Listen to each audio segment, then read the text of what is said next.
My name is Edward Lawson. I'm 38 years old, and for most of my adult life, I've been the kind of man people describe with words like steady, dependable, quiet. I work as a financial compliance consultant in Seattle, one of those roles that keeps businesses from collapsing under their own shortcuts. It's not glamorous, it doesn't command attention at dinner parties, but it requires patience, observation, and a tolerance for being underestimated. Most people assume quiet men are passive, that we don't notice things, that we're slow to react, slow to think, slow to understand. My wife used to introduce me as the calm one, usually with a small laugh, as if calm were another word for harmless. Her business partner Daniel once called me solid background energy. He meant it as a compliment. I never corrected them. This story isn't about rage, it isn't about revenge, and it isn't about dramatic confrontations or shattered glass on hardwood floors. It's about something far more unsettling. It's about walking into your own home, into the room where you once made promises, and realizing that the life you believed in has been quietly rewritten without your consent. The moment I caught my wife in bed with her business partner on our wedding bed wasn't loud. There was no screaming, no cinematic explosion, just a stillness so complete it felt like the air had been vacuumed out of the house. What I walked into that night shattered not only my marriage, but every memory tied to our home. But this isn't the story of that moment alone. It's the story of everything that came before it. The small dismissals, the overlooked warnings, the subtle shifts in power. It's about how being underestimated can become an advantage, and how silence, when chosen deliberately, can be more powerful than confrontation. I won't paint myself as a victim. I stayed longer than I should have. I ignored signs I shouldn't have ignored. I believed in loyalty even when loyalty wasn't being returned. And when the truth finally stood in front of me, undeniable and irreversible, I made a choice. Not a loud choice, a permanent one. If you've ever felt invisible in your own life, if you've ever sensed something was wrong but couldn't yet prove it, then you might understand this journey better than you think. Tell me, have you ever realized too late that the role people assigned you wasn't the role you deserved? If you asked my wife, Claire, who I was before everything unraveled, she would have smiled politely and said something safe. Edward's my rock. It always sounded affectionate, supportive, admirable even. But rocks don't move. They don't change. They don't demand space. They just hold weight. And that was who I became in our marriage. When Claire and I met 12 years ago, she was already ambitious, sharp, magnetic in the way some people are, effortlessly able to command a room without raising their voice. She built her marketing consultancy from a shared co-working desk to a sleek downtown office within 5 years. I was proud of her. Truly, I helped her review contracts late at night, ran numbers she didn't want to think about, and quietly flagged risks she preferred to ignore. But in public, I was introduced as Edward, my husband. He's great with spreadsheets. Daniel, her business partner, liked to joke that I was their unofficial auditor. He'd clap me on the back like we were teammates. I would nod, smile, say very little. At dinner parties, conversations drifted toward creative campaigns, investor meetings, and expansion plans. Claire and Daniel would speak in animated bursts, finishing each other's sentences. I would refill glasses, listen, and observe. No one asked what I thought about the strategy. No one asked what I saw, and I saw it a lot. It wasn't cruelty. Not at first. It was positioning. Claire shined, Daniel amplified. I stabilized. When something went wrong in the business, Claire vented to me at midnight, pacing our kitchen in silk pajamas, frustration trembling in her voice. Daniel just doesn't understand risk, she'd say. I would respond calmly, outlining scenarios, suggesting safeguards. The next week, she'd present those ideas at a meeting. Daniel would praise her foresight. I never corrected the attribution. At home, I handled the quiet infrastructure of our life.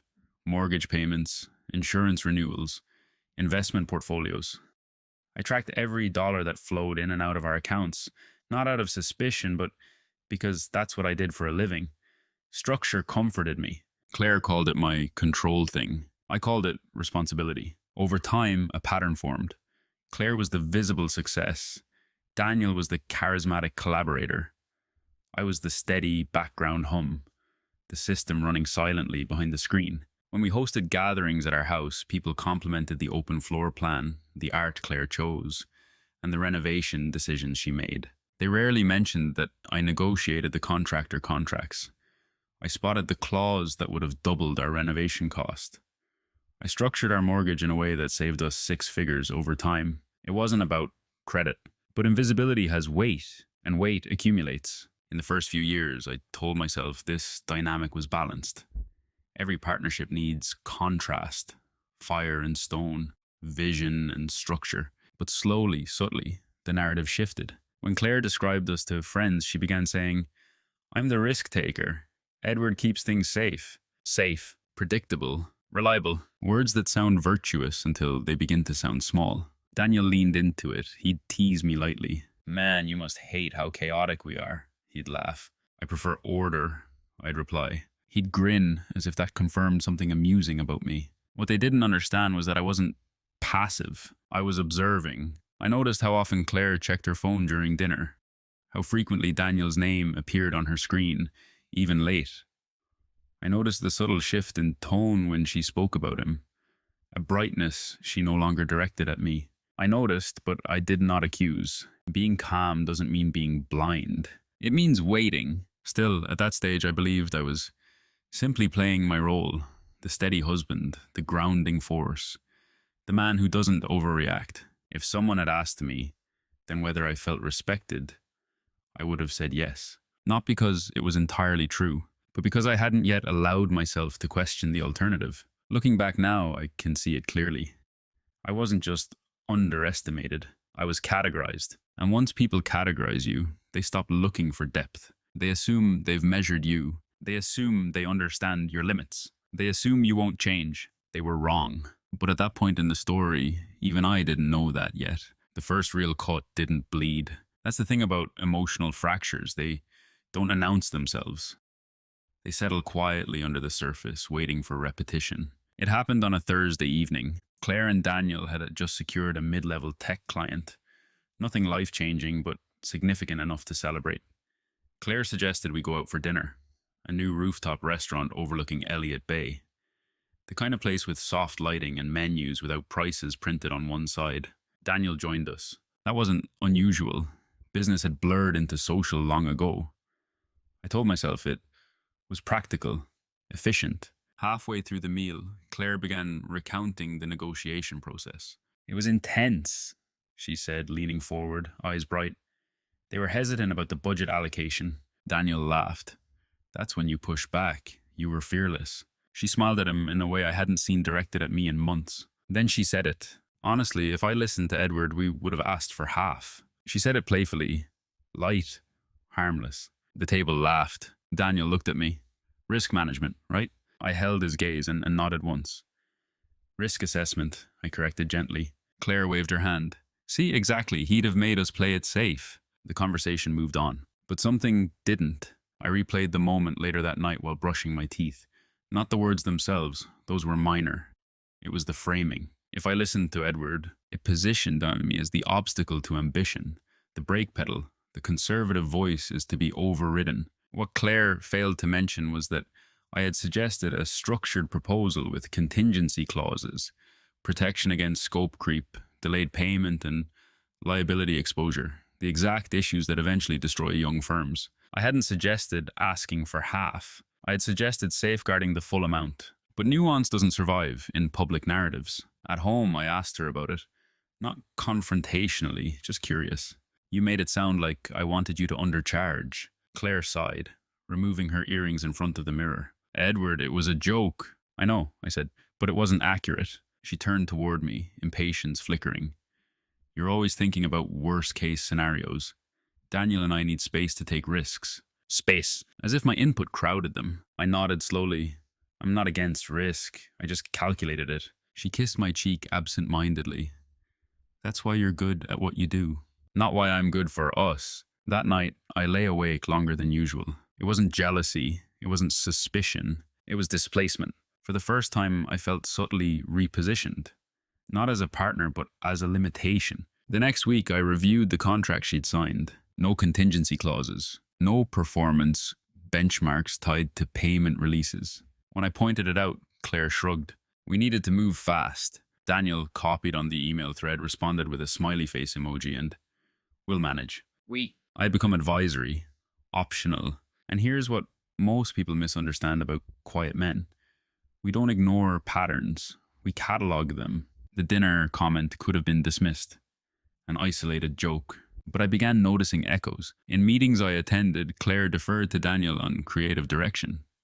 She would occasionally glance at me when financial implications arose, but only like if prompted. At social gatherings, Daniel increasingly sat beside her, their shoulders nearly touching, speaking in low tones about strategy, travel plans for conferences, shared frustrations. I was included, but not centered, and that's the difference. The first small cut didn't demand a reaction. It demanded attention. I didn't confront. I didn't accuse. I didn't withdraw. I simply adjusted. I began keeping copies of business contracts she casually left on the kitchen counter.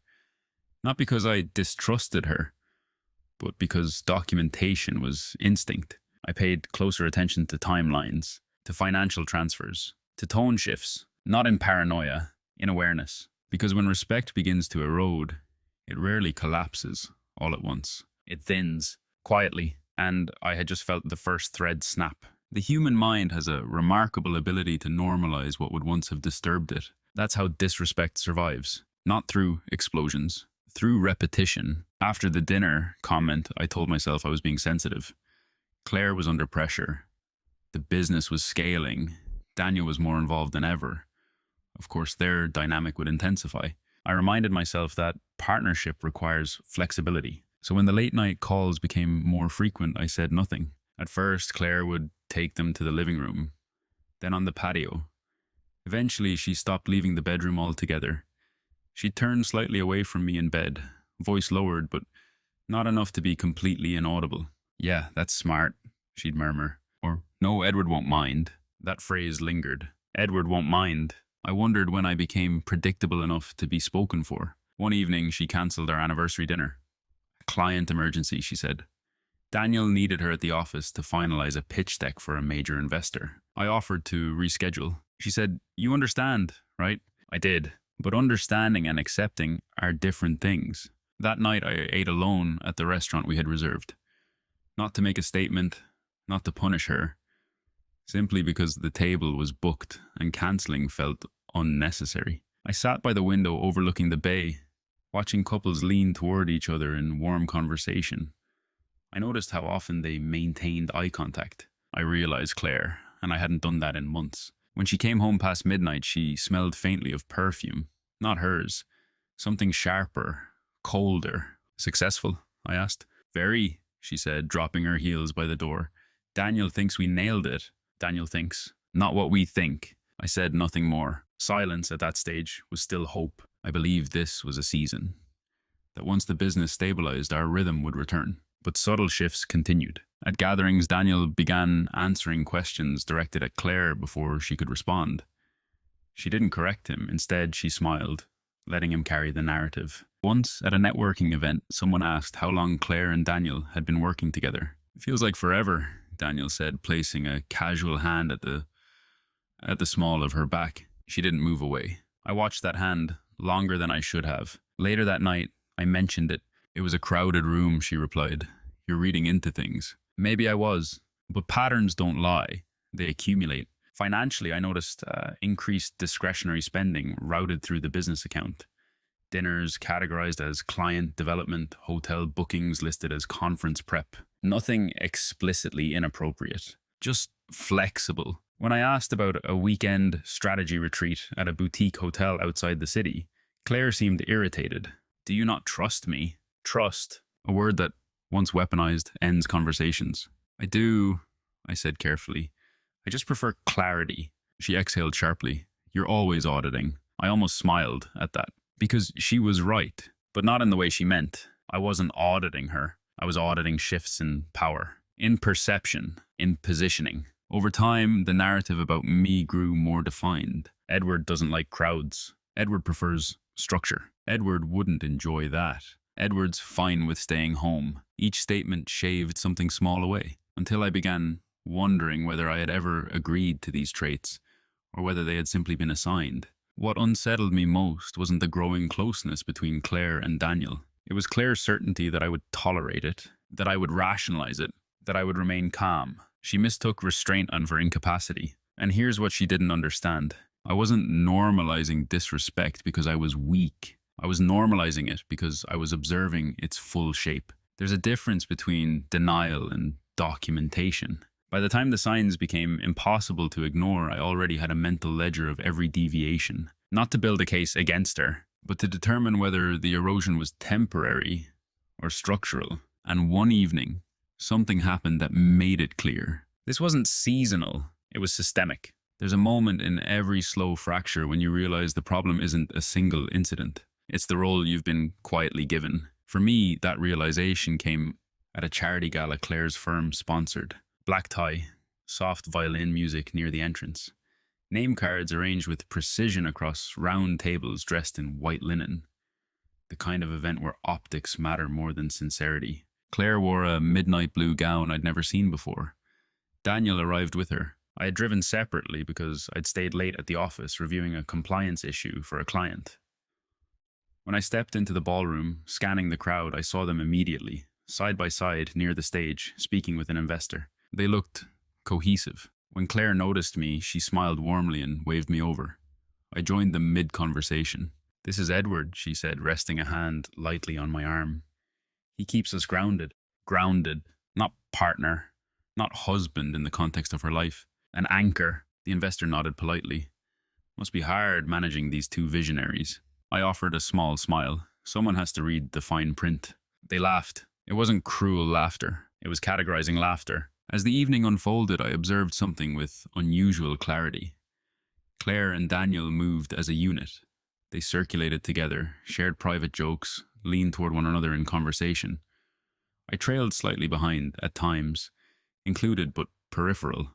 At one point I overheard Daniel telling someone, "Claire and I built this from scratch." Built this, not we. I stood a few feet away when he said it. Claire didn't correct him. That was the moment. Not anger, not jealousy. Recognition. I had been repositioned, not only emotionally but narratively. In their story I was stability, infrastructure, background support. Useful, but not central. Later that night, as we drove home in silence, I asked her gently, "When Daniel said you two built it from scratch, why didn't you mention my involvement?" Claire stared ahead at the road. "Because it's easier. You're not in the day-to-day." "I structured the original financing," I said calmly. "I negotiated the first office lease. I built your risk framework." "And I'm grateful," she replied quickly. "But that's not what people mean when they say built." There it was. Definition. Building to her meant visibility, creative energy, public presence. What I did was maintenance. And maintenance, in most people's minds, is replaceable. Over the next few weeks, I began noticing how consistently this role was reinforced. If something went wrong at home, a plumbing issue, a billing error, Claire would say, "Edward will handle it." If a business decision carried financial exposure, she'd say, "Run it by Edward so he can poke holes in it." I had become the internal skeptic, the safety net, not the partner, not the equal, and the most unsettling part, I had accepted it because it aligned with how I saw myself. Disciplined, measured, cautious. But quiet doesn't mean secondary. Calm doesn't mean background. One Sunday afternoon, while Claire was at a client brunch with Daniel, I sat alone in our living room, reviewing property documents. The house was in both our names. The mortgage, however, was structured primarily through my credit profile due to favorable rates. Most of our long-term investments were managed through accounts I oversaw. For the first time, I asked myself a question I should have asked sooner. If I am only the foundation, what happens when the structure decides it no longer needs me? That thought didn't scare me. It clarified me, because foundations don't beg to be seen. They hold weight, and when weight shifts too far in one direction, structures collapse. Not dramatically, but inevitably. That night, when Claire returned home flushed from wine and laughter, she kissed my cheek lightly and said, "You're always so steady. I don't know what I'd do without you." It sounded affectionate, but I heard the subtext. She didn't know what she'd do without my stability. Not without me. There's a difference. And once you see the role you've been assigned, you can no longer unknow it. I wasn't just being underestimated, I was being relied upon in a way that erased me. And something inside me, quiet, restrained, patient, began to shift. The shift didn't happen the night I found them. It happened weeks before that, in silence. It was a Tuesday, unremarkable on the surface. Grey skies pressed low over Seattle, rain tapping steadily against the office windows. I had stepped out early that day, not because I suspected anything, not because I was following anyone, but because a client meeting had been cancelled. When I pulled into our driveway just after 4 p.m., Claire's car wasn't there. That wasn't unusual. What was unusual was the delivery envelope wedged into our mailbox, thick and unsealed. It was addressed to Claire's firm. Inside were partnership documents. I almost set them aside. Business mail wasn't my concern unless she asked. But the envelope had already been opened. A single page had slipped free, folded in half. I didn't mean to read it. I did anyway. It outlined a proposed equity adjustment. Daniel's ownership stake would increase. Claire's would remain the same. There was no mention of dilution protection clauses, no structured oversight triggers, and no protective mechanisms for personal guarantees, some of which I knew from past filings were indirectly tied to our shared assets. I sat at the kitchen table and read the page again. Then I noticed a handwritten note at the bottom. Once we restructure, it'll be cleaner between us. Between us? I wasn't sure whether the phrase referred to business clarity or something else. For the first time, a calm, analytical thought replaced emotional interpretation. If the business structure shifts, and if personal guarantees exist, and if trust is assumed but not contractually protected, then exposure increases, not just emotionally, financially. That afternoon, something inside me clicked. Not in anger, not in heartbreak, but in precision. I wasn't reacting to infidelity. I was recognizing vulnerability. Up until then, I had approached everything relationally. Is she distant? Is she distracted? Is this a phase? Now I began viewing it structurally. What if this wasn't about feelings at all? What if it was about positioning? When Claire came home that evening, she looked slightly startled to see me. "You're early." "Meeting got cancelled," I replied. She glanced at the kitchen table. The envelope was still there. "Oh," she said casually, stepping forward to gather the papers. "Daniel's lawyer sent revisions." "Equity adjustment?" I asked. She hesitated a fraction too long. "Just minor restructuring." "To protect who?" I asked calmly. She frowned. "It's standard growth stuff. You wouldn't understand the creative side of scaling." There it was again. You wouldn't understand. I didn't challenge her. I simply nodded. But internally, something irreversible settled into place. For years, I had been the quiet stabilizer, the background auditor, the man who read the fine print after decisions were made. That evening, I decided I would no longer read documents reactively. I would anticipate them, not to control her, not to accuse her, but to protect myself. Because trust is emotional, but contracts are mathematical, and math does not care about love. Over the next few days, I began reviewing every shared asset, every liability exposure, every cross-collateralization clause between our personal life and her firm. Not obsessively, systematically. I didn't confront her about late calls anymore. I didn't question the retreats. I didn't comment on Daniel's growing presence. Instead, I shifted inward. Silence stopped being hopeful. It became intentional. And the most interesting part, Claire seemed relieved. My lack of questions reassured her. My calm demeanor confirmed her assumptions. Edward's fine. Edward won't mind. Edward doesn't notice. That was the day something changed. Not in our marriage, but in me. I stopped trying to reclaim my role. And I started redefining it, quietly. After that Tuesday, I stopped reacting. Not because I felt defeated, because I felt awake. There's a difference between silence born from confusion and silence chosen from clarity. One is passive, the other is strategic. Claire noticed the change before she understood it. I no longer asked about Daniel's late-night messages. I didn't comment when she mentioned another weekend planning session. I didn't raise my eyebrow when new expenses passed through our joint account labeled as client relations. Instead, I listened more, watched more, spoke less. One evening, she came home unusually animated. "We're considering expanding to San Francisco," she said, dropping her bag by the kitchen island. "Daniel thinks we should move fast before competitors fill the gap." I continued chopping vegetables, steady rhythm against the cutting board. "What does the cash flow projection look like?" I asked. She paused. "We'll figure that out." Before or after signing a lease? I asked calmly. She rolled her eyes slightly. See? This is why I don't loop you in on early ideas. You always slow things down. I met her gaze, not defensively, just steadily. Slowing down prevents collapse. She exhaled, frustrated. You think everything is collapse? No, I said quietly. I think everything is leverage. She didn't respond to that, because she didn't hear it as I meant it. Leverage isn't only financial. It's informational. It's positional. It's emotional. From that point forward, my silence was no longer about preserving harmony. It was about collecting clarity. I began reorganizing our financial structure, not dramatically, not in a way that would raise alarm, just adjustments. I separated certain investment accounts that had been loosely joint managed, perfectly legal, perfectly rational. Portfolio diversification, I explained casually when she asked. She barely listened. I updated beneficiary designations on my personal retirement accounts. Standard review, I told myself. I consulted discreetly with a colleague who specialized in marital asset law, not because I planned to act, but because I needed information. Information reduces fear, and I was no longer willing to operate in emotional ambiguity. Claire, meanwhile, interpreted my quiet as surrender. One night I overheard her on the phone with Daniel in the study. He stopped questioning things, she said softly. It's easier now. Easier. The word didn't sting. It clarified. She wanted ease, not partnership. She wanted momentum, not friction. And friction, unfortunately, is where truth often lives. In social settings, Daniel grew more comfortable, more familiar. He'd pour Claire wine before asking if I wanted any. He'd sit closer to her than before. Their inside jokes multiplied.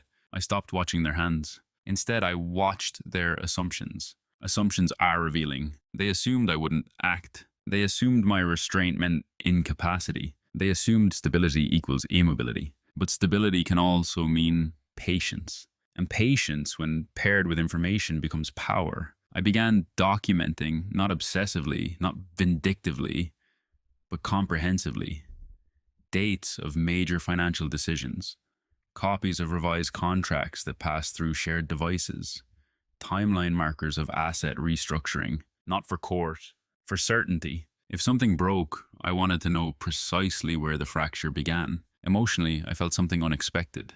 Calm. Not numbness, not denial. Calm. Because once you stop begging for visibility, you begin seeing clearly. Claire mistook my composure for compliance. Daniel mistook it for irrelevance. Neither understood that silence, when chosen deliberately, is not absence. It's positioning.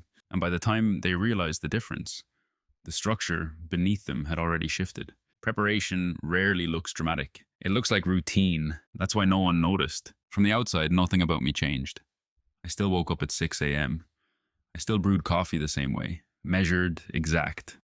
I still reviewed client compliance reports with the same quiet focus.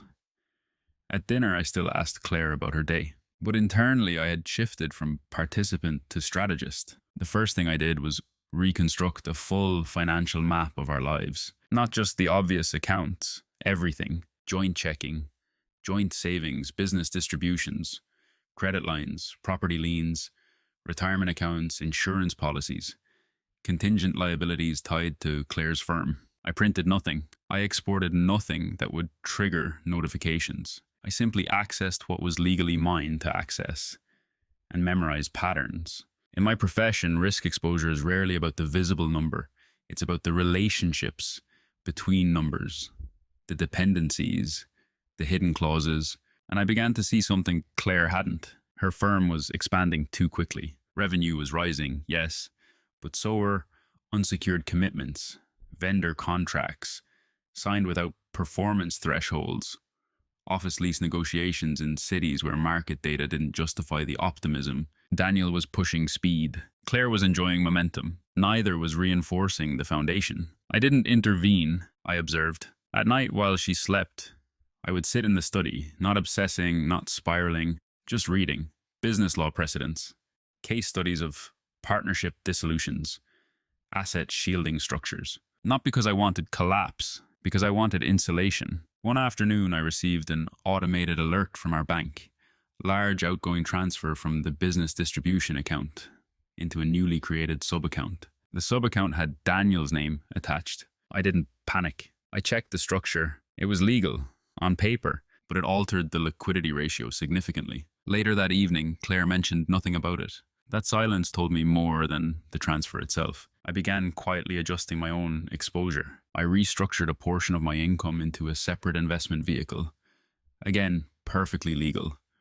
My earnings, my decision. I scheduled a meeting with an estate planner under the guise of long-term tax efficiency. I updated digital access controls, not to block Claire, but to ensure dual authentication on accounts previously accessible through shared devices. All reasonable actions, all invisible to anyone not looking. Emotionally, something interesting happened. I stopped hoping. Hope had kept me reactive. Clarity made me decisive. At social events, I watched Claire and Daniel with a new lens. Not as a threatened husband, but as a risk assessor. Their body language had shifted from collaborative to intimate. Proximity increased. Private glances lingered longer than necessary. They weren't careful, because they didn't think they needed to be. Once, at a small gathering in our home, Daniel wandered into the kitchen where I was alone. "You've been quiet lately," he said, leaning casually against the counter. "I've always been quiet," I replied. He smiled faintly. "Yeah, but now it feels different." I met his gaze evenly. "Different how?" He shrugged. "Like you've checked out." "Checked out?" Interesting phrasing. "I'm exactly where I've always been," I said calmly. He studied me for a moment, perhaps searching for irritation, insecurity, some visible crack. He found none, because by then my composure wasn't performance. It was alignment. That night, after everyone left, Claire seemed unusually affectionate, overcompensating, perhaps, or unaware. I didn't resist, but I also didn't invest emotionally the way I once had. Because here's what they never noticed. I wasn't preparing for confrontation. I was preparing for certainty. And certainty doesn't require raised voices. It requires evidence. It requires structure. It requires patience. By the time the truth revealed itself physically, visibly, I had already removed myself from the most dangerous positions. Not emotionally, financially, legally, strategically. They thought I was standing still. What they didn't see was that I had already begun moving, quietly. The truth didn't explode into my life. It aligned. That's the only way I can describe it. By the time the reveal came, I wasn't hunting for it. I wasn't checking her phone or following her car. I had moved beyond suspicion. I was watching structure, not shadows. It happened on a Friday evening. Claire had told me she'd be at the office late, finalizing a new investor deck. Daniel was flying in from a conference that afternoon. "Long night," she said casually while adjusting her earrings in the hallway mirror. "Don't wait up." I nodded. "I won't." Around 9:30 p.m., I received a security notification on my phone. Not a hidden tracker, not spyware, just our home security system, motion detected in the master bedroom. I frowned slightly. Claire had said she'd be downtown. Maybe she came home early. Maybe she forgot something. I opened the app. The front door had been unlocked using Claire's code at 9:12 p.m. That wasn't unusual. What was unusual was the second code entry at 9:14 p.m. Daniel had his own temporary access code. From previous times he'd stayed over after late business travel. We'd assigned it months ago when early morning meetings made logistics easier. I never revoked it because I never imagined I'd need to. I didn't rush. I didn't call. I sat still for a moment, letting the information settle. Then I drove home. The house looked normal from the outside. Porch light on, curtains half drawn. Inside it was quiet. Not empty, just quiet in the way spaces become when people believe they are unobserved. I walked through the living room without turning on the lights. There was soft music playing upstairs, low, indistinct. Each step up the staircase felt steady, measured, not heavy, not hesitant. At the top of the stairs, the bedroom door was partially closed, and there it was. The moment I caught my wife in bed with her business partner on our wedding bed. No dramatic gasp, no scrambling for sheets, no shouting. They saw me almost at the same time. Claire's face drained of color. Daniel froze. I stood there, taking in the full image. Not to torture myself, not to memorize it, but to confirm what had already become mathematically inevitable. What I walked into that night shattered not only my marriage, but every memory tied to our home. The bed we chose together, the framed wedding photo on the dresser, The soft lamp Claire insisted on made the room feel warm. Warmth can be staged. Silence filled the room. Claire opened her mouth first. Edward. I raised one hand gently, not to silence her, to pause the performance. I didn't look angry. I didn't feel rage. What I felt was confirmation. All the patterns, the repositioning, the restructuring, the secrecy, the shifting power dynamics aligned. Daniel began to say something, an explanation, perhaps. I didn't stay to hear it, because in that moment I understood something critical. The leverage wasn't emotional. It was structural, and I already had it. I turned around and walked downstairs. No slammed doors, no accusations, just the quiet sound of my footsteps leaving the room that had once represented promise. Outside, the night air felt colder than usual, but inside I felt strangely clear. Not triumphant, not devastated. Clear, because the reveal didn't create the truth. It confirmed it. And confirmation, when you've prepared for it, doesn't destabilize you. It liberates you. I didn't sleep in the house that night. Not because I was banished, because I chose distance. I checked into a quiet hotel downtown.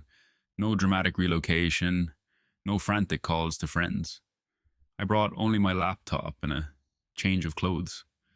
The room overlooked the water, city lights reflecting against dark glass. For the first time in months, the noise in my head was gone. There are moments in life when emotion demands immediate reaction. This wasn't one of them. This was a decision point. Claire called twice. I didn't answer, not out of cruelty, out of control. I needed clarity before the conversation. Around midnight, she texted, "We need to talk." I stared at the message for a long time. We. It was interesting how that word returned only when a crisis appeared. I opened my laptop instead. There were realistically 3 options in front of me. Option 1, confrontation. Loud, emotional, public if necessary. Expose the affair to investors, to friends, to family, detonate the business relationship. Force accountability through embarrassment. That would feel powerful in the short term. But humiliation is unstable leverage. It burns both sides. Option 2, negotiation. Stay. Set conditions. Therapy. Rewritten contracts. A structured reconciliation attempt. Preserve the public image. Protect shared assets through internal agreements. That would maintain continuity. But it would also require me to ignore something fundamental. The betrayal wasn't just physical. It was structural. They had already begun repositioning the business and indirectly my exposure without transparency. Trust wasn't damaged. It was replaced. Option 3, quiet finality. No shouting, no scandal, no revenge. Just removal. Legal. Controlled, irreversible. I leaned back in the hotel chair and closed my eyes. What hurt most wasn't the image of them together. It was the realization that I had been correctly assessed by them, just incompletely. They believed I was calm. They believed I avoided chaos. They believed I valued stability over disruption. All true. What they failed to calculate was that stability, when violated, doesn't beg. It recalibrates. Around 1:15 a.m., Claire called again. This time, I answered. Her voice was shaking. "Edward, please, it's not what you think." "It's exactly what I think," I said quietly. Silence. "I can explain," she whispered. "I'm sure you can. Daniel and I, it wasn't planned. It just happened. Nothing ever just happens at that scale. Not proximity, not secrecy, not code access.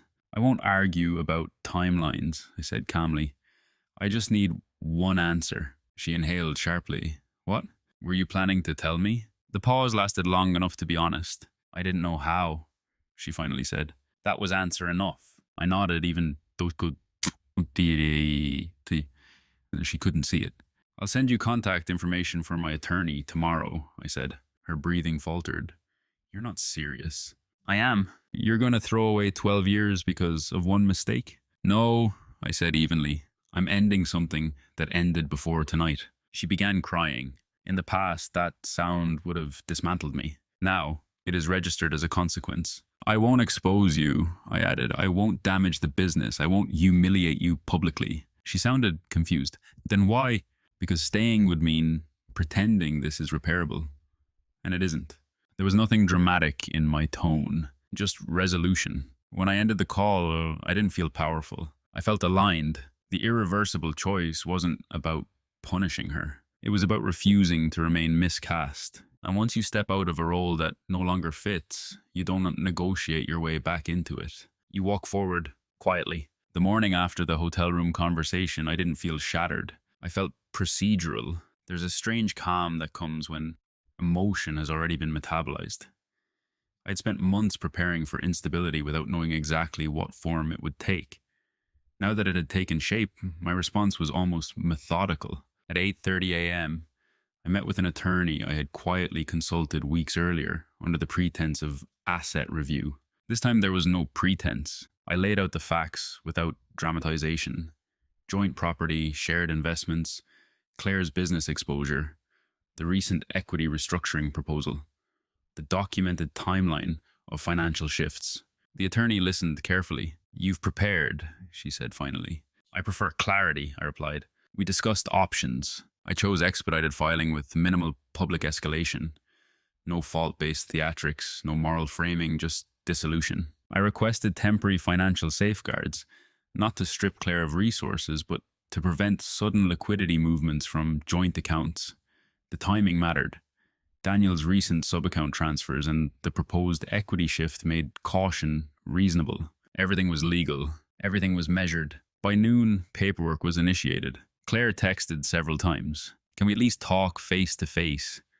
"Daniel's freaking out. Investors can't find out about this right now." "Investors, not us." I responded only once. "My attorney will send documentation today. We can coordinate logistics calmly. No accusation, no commentary on the affair itself. Just logistics." That afternoon, I went back to work as usual. Compliance doesn't pause for personal crises, and strangely, the normalcy grounded me. Around 4 p.m., Claire called again. I let it go to voicemail. Her message was fragmented. "This is extreme. You're overreacting. We can fix this.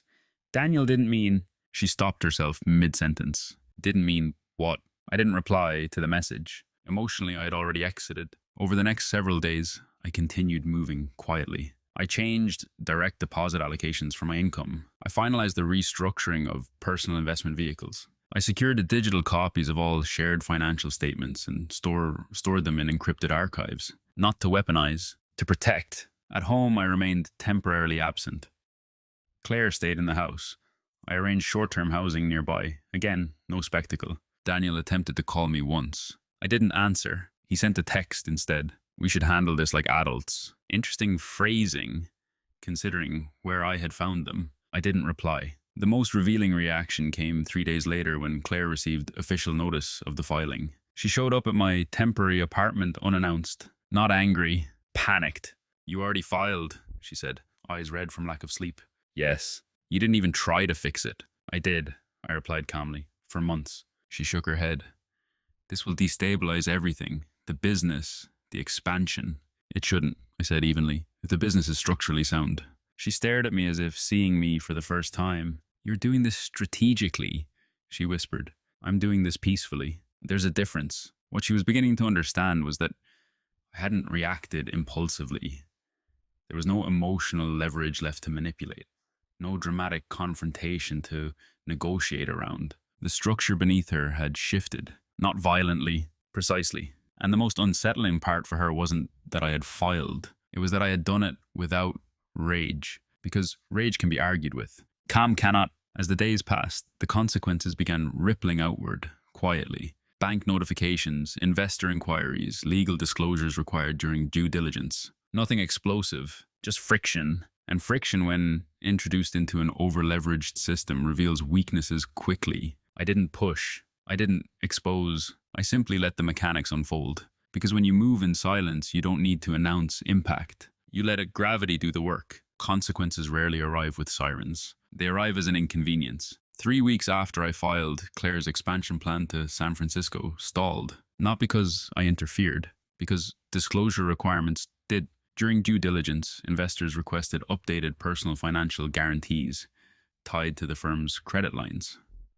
My name appeared in several original documents from the company's early formation, structures we had built together when capital was thin and risk was shared. With the divorce filing in motion, my continued backing was no longer automatic. I didn't withdraw support aggressively. I simply declined to extend it. Legally, politely, Investors flagged it as uncertainty. Uncertainty slows momentum. Daniel called Claire repeatedly that week.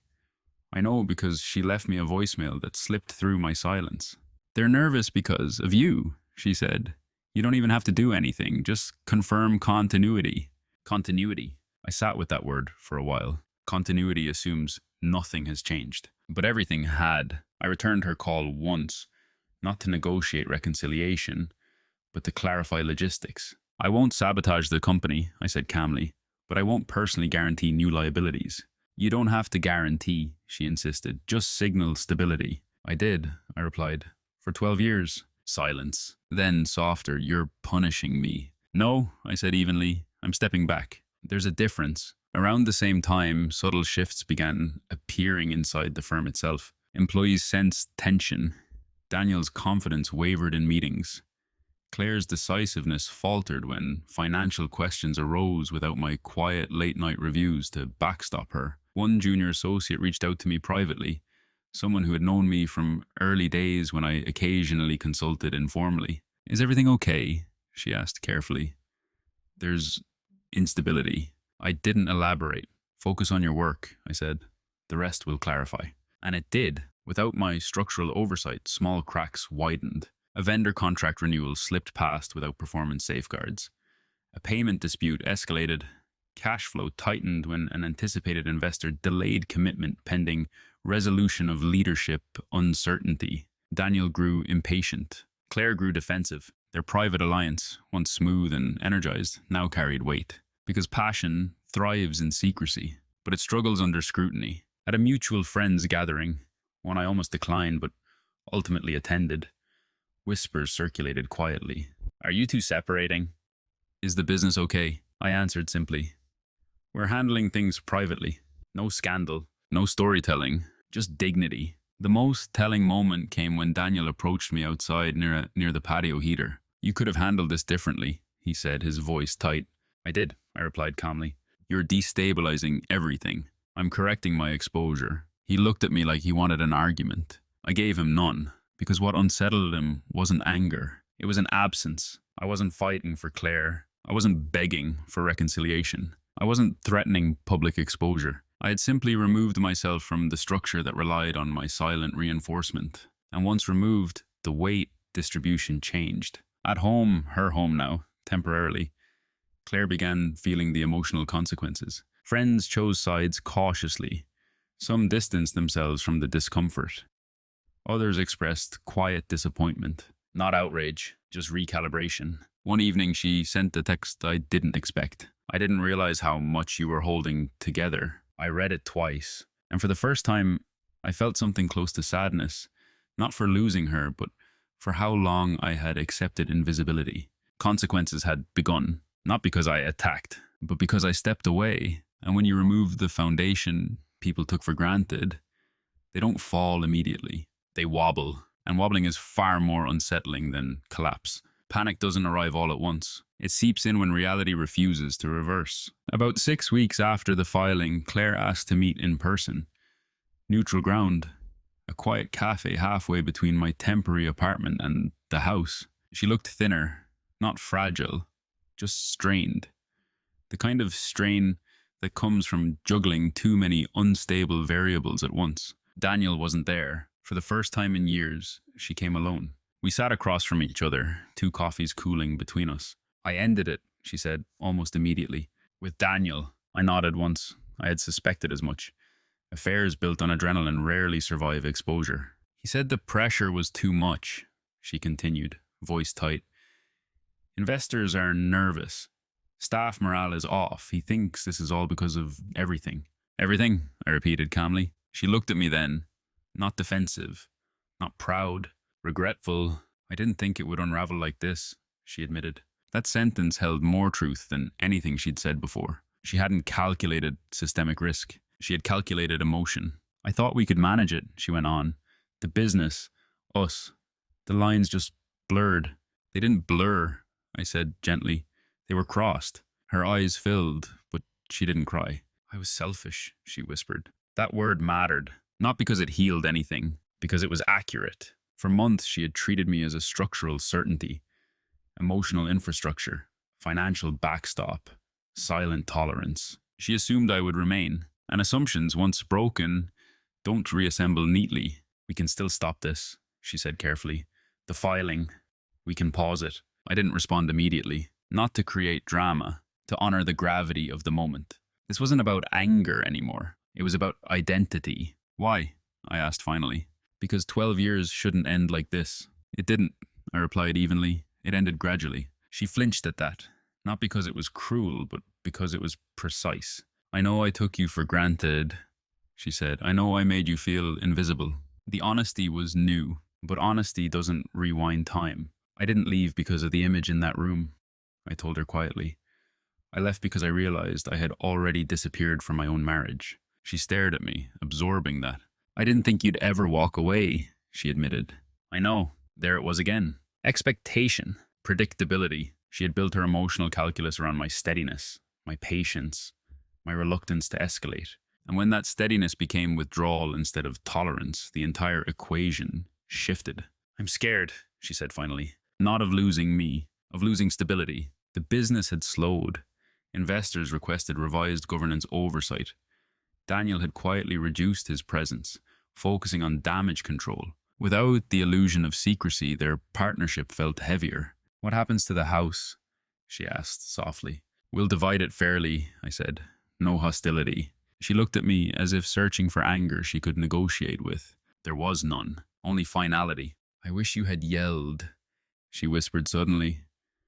It would have felt normal. I almost smiled. I don't yell, I said, and that perhaps was what made it irreversible. If I had screamed, accused, threatened, she could have framed it as emotional chaos.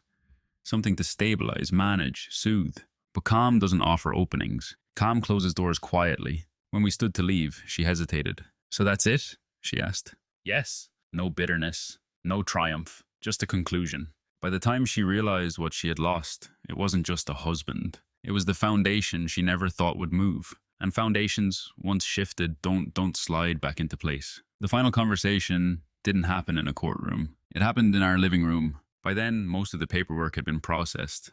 Asset division negotiated. The house listed quietly through a private broker to avoid speculation. Investors had stabilized the firm under revised governance oversight. Daniel had stepped back into a strictly operational role, less visible, more cautious. The scandal they feared never erupted. Because I never gave it oxygen, Claire asked if we could walk through the house together one last time before it officially went on the market. I agreed. It was late afternoon when I arrived. The same porch light fixture. The same faint scent of lavender she preferred. Familiar but no longer mine. We walked slowly through each room. This was our first renovation, she said softly in the kitchen. Yes. You caught that contractor clause, she added after a pause. I did. There was no sarcasm in her tone now, only recognition. We moved upstairs. The bedroom door was open. The bed had been replaced. Different frame, different linens. An attempt, perhaps, at erasing memory. She stood near the window, looking out toward the neighboring rooftops. I keep replaying that night, she said. The way you looked at us. I wasn't angry, I replied. I know, she said. That's what scared me. I leaned against the wall, hands loosely folded.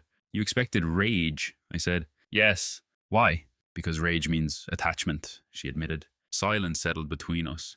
Not tense, not fragile, just honest. I thought you'd fight for us, she continued. Even after that. I did fight, I said calmly. Just not that night. She turned to face me fully. When? For months, quietly. Trying to hold structure together while it was being pulled apart. She swallowed. I didn't see it. I know. That was the pattern. She hadn't seen the weight I carried because I never dramatized it. And Daniel? She asked carefully. What about him? Do you hate him? I considered the question honestly. No, I said. He did what aligned with his character. And me? You made choices, I replied evenly. So did I. There was no raised voice, no accusations thrown like weapons, just acknowledgement. She stepped closer, not touching, but near enough to feel proximity. You're different, she said. I'm clearer. That distinction mattered. I wasn't hardened. I wasn't cold. I was no longer willing to occupy a role designed for my silence. I underestimated you, she said quietly. Yes, It wasn't boastful, it was factual. You never once tried to ruin me, she added. There was nothing to gain from destruction, I said. Only noise. And now? Now we move separately. Her eyes glistened, but she held herself steady. I don't think I understood what I had, she admitted. Understanding often comes after loss, I replied. We stood there for a few seconds longer. Then I did something small but symbolic. I slipped my wedding band off my finger. Not dramatically, not with flourish, just gently. I placed it on the dresser beneath the framed photo that would soon be packed away. No anger? She asked one last time. No. That seemed to unsettle her more than anything else, because anger can be negotiated. Calm cannot. As I walked down the staircase and toward the front door, I felt no urge to look back. Not because the years meant nothing, but because they had already been honored. The confrontation had no heat, no shouting, no spectacle, just clarity. And sometimes clarity is the most final thing you can offer someone. It has been a year, long enough for the noise to fade, long enough for perspective to replace adrenaline. People assume divorce leaves a visible scar, that you either emerge bitter or broken. I am neither. I live in a smaller place now. Minimal, intentional. Floor-to-ceiling windows overlooking the water. I chose it not for symbolism, but for light. I've learned that clarity feels better in open spaces. Professionally, nothing collapsed. If anything, my reputation strengthened. Colleagues who quietly observed how I handled everything, with discretion, without spectacle, began trusting me with more responsibility. Calm, when tested publicly, becomes credibility. Claire's firm survived, though smaller than projected. The San Francisco expansion never materialized. Daniel remains involved, but from what I hear through neutral channels, the dynamic is strictly operational now. No more blurred lines. I don't follow closely. That chapter doesn't require monitoring. People sometimes ask, carefully, if I would ever forgive her. I tell them something honest. Forgiveness isn't the same as return. I don't carry resentment. Resentment requires ongoing emotional investment. I release that. What I carry instead is understanding. I understand how easily people mistake steadiness for stagnation. How often quiet strength is misread as limited strength. How predictable behavior invites complacency from those who rely on it. Most importantly, I understand myself differently now. I am still calm, still analytical, still slow to speak, but I no longer confuse patience with endurance. There's a boundary now, clear, invisible, firm. If I sense erosion, I address it early. If I feel dismissed, I articulate it once. And if that articulation is ignored, I recalibrate without announcement. The wedding band I left behind was symbolic, yes, but the real shift happened internally. I no longer accept roles assigned to me without consent. Not the background stabilizer, not the silent supporter, not the predictable constant. If I stand steady now, it is by choice, not expectation. Sometimes late in the evening, I replay that night in the doorway, not to relive pain, but to measure growth. I remember the stillness in the room, the absence of rage, the clarity that settled in my chest. That clarity wasn't coldness. It was self-respect arriving. And self-respect, once recognized, doesn't retreat. I've dated since then, slowly, intentionally. I don't rush intimacy. I observe patterns. I communicate early, not from fear, from alignment, because quiet dominance isn't about control over others. It's about control over your response. It's knowing that you don't need to raise your voice to change your life. You just need to decide. If I could describe who I am now in one sentence, it would be this. I am a man who knows his weight and no longer allows it to be redistributed without consent. There is no bitterness in that, only balance. If you've stayed with me through this entire story, you might be expecting a dramatic moral, a warning about betrayal, a lesson about infidelity, a triumphant statement about winning. But that isn't what this was. This was a story about underestimation, about what happens when quiet strength is mistaken for permanent tolerance. When people rely on your stability so heavily that they forget you are choosing to remain, not obligated to. The moment I caught my wife in bed with her business partner was shocking, yes. But it wasn't the real turning point. The real turning point was earlier, when I stopped confusing silence with helplessness. When I realized that dignity doesn't require volume. When I understood that walking away calmly is not weakness, it's precision.